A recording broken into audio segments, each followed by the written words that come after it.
All countries are developing their defense systems, but that does not constitute a nuclear test. Therefore, here, while the U.S. is a sovereign country and has the right to make sovereign decisions, but I want to remind you of President Putin's statement, which has been repeated many times, that of course if someone withdraws from the moratorium, then Russia will act accordingly in that situation. They seem to all be nuclear testing. We have more nuclear weapons than anybody. We don't do testing. We've halted it many years ago. But with others doing testing, I think it's appropriate that we do also.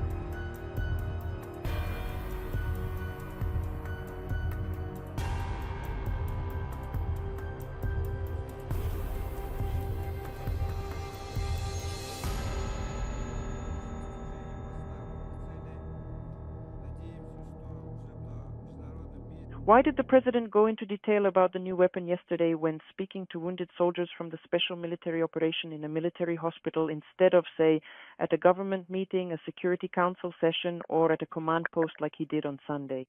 You probably should have already noticed yourself that he actually talked about the Burevestnik on Sunday and about the upbringing, which was yesterday. Or rather, the day before yesterday. Accordingly, he was speaking yesterday. That's the first point. And second, the president explained it himself. He said that surely our soldiers fighting in the special military operation are interested in knowing in general what is happening in a broader context to ensure the security of our country. That's why this explanation was given. Donald Trump stated that the United States will resume nuclear testing. This year, Washington has already conducted tests for the warhead, and there is reason to believe that President Trump means an actual nuclear weapons test. What will Russia's response be if the tests take place, considering the current moratoriums and Trump's own calls for nuclear disarmament? There really are, after all, current moratoriums in place. President Trump, in his official statement, mentioned that other countries are reportedly, supposedly, conducting nuclear weapons tests.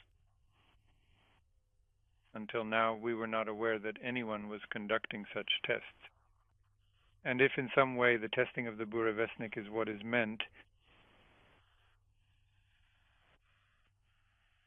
that does not constitute a nuclear test. Not in any way. All countries are developing their defense systems, but that does not constitute a nuclear test. Therefore, here, while the U.S. is a sovereign country and has the right to make sovereign decisions,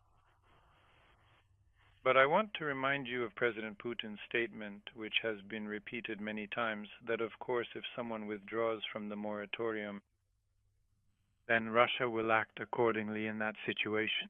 Trump also said that the U.S. and Russia are negotiating nuclear destruction. Are such negotiations taking place on this topic after Alaska? It has been repeatedly mentioned during contacts that there is a need for such expert negotiation. This is a very complex topic, and negotiations on it, in fact, always take a long time. But those very detailed expert negotiations are not taking place yet. The topic has indeed been mentioned repeatedly. For several days now, Trump has made more than one statement regarding nuclear weapons. Putin has made public information about the testing of the Poseidon missile. Does this mean a change in rhetoric in relations between Russia and the U.S.? Does it mean that the dialogue that has begun has reached a dead end, and only an appeal to nuclear weapons will be able to activate contacts, both bilateral and on the Ukrainian settlement? Thank you. No, it does not. In any way? Did the U.S. notify Russia of such intentions before Trump's statement about resuming nuclear tests? No. Does the Kremlin believe that a new round of the arms race has begun or not? Still no. Is Putin planning any contacts with Egypt in the near future in the context of their talks with Donald Trump? There is no such conversation scheduled at the moment, but it can be arranged quite promptly if necessary. About resuming nuclear testing, what prompted you to do that right before? Well, that had nothing to do with them. It had to do with others. They seem to all be nuclear testing. Russia? We have more nuclear weapons than anybody. We don't do testing. We've halted it many years ago. But with others doing testing, I think it's appropriate that we do also. Any details around the testing, sir? Like where, when? It'll be announced. You know, we have test sites. It'll be announced. But we have more than anybody.